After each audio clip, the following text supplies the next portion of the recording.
अस्सलाम वालेकुम। मैं आपको बताना चाहता हूँ कि मैंने अपनी ज़िंदगी में दो फ़िक्रे बहुत ज़्यादा लोगों से सुने।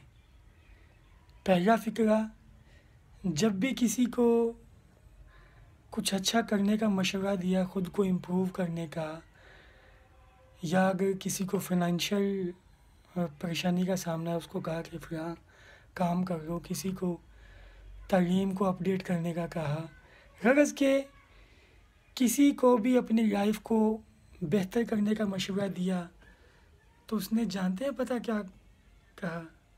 उसने कहा मेरे पास टाइम नहीं होता।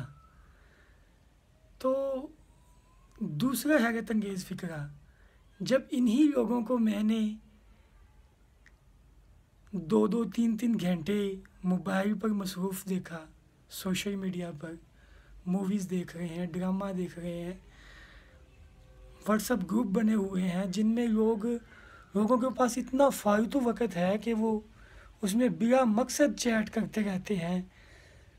तो जब मैं उनको कहता हूँ कि ये आप क्यों कर रहे हैं, यानी मोबाइल पर इतना टाइम क्यों वेस्ट कर रहे हैं, तो वो कहते हैं कि क्या करें, टाइम भी तो पास करना होता है।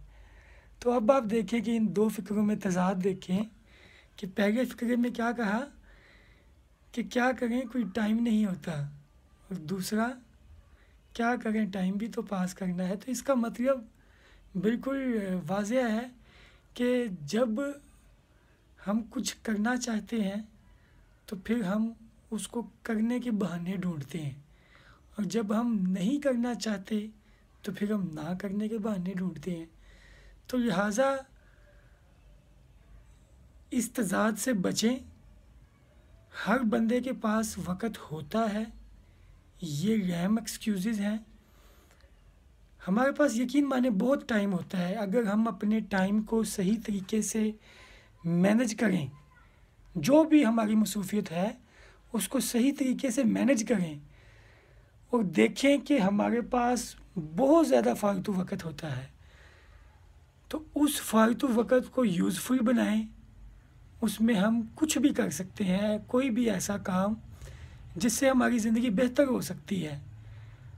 अगर मोबाइल को ही यूज़ करना है तो उस पर हम कुछ यूज़फुल देख सकते हैं, हम जान सकते हैं दुनिया में क्या हो रहा है, बजाय अपनी सेल्फीज़ शेयर कर रहे हैं और लोगों की सेल्फीज़ पे कमेंट कर रहे हैं।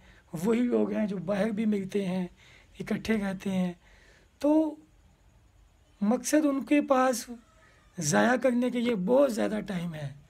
तो अगर वो टाइम मैनेजमेंट ठीक करेंगे तो उनको मालूम होगा कि वक़्त ही वक़्त है, तो उस वक़्त को सही यूज़ करें और अपनी ज़िंदगियों को बेहतर बनाएं। अल्लाह हाफ़िज़।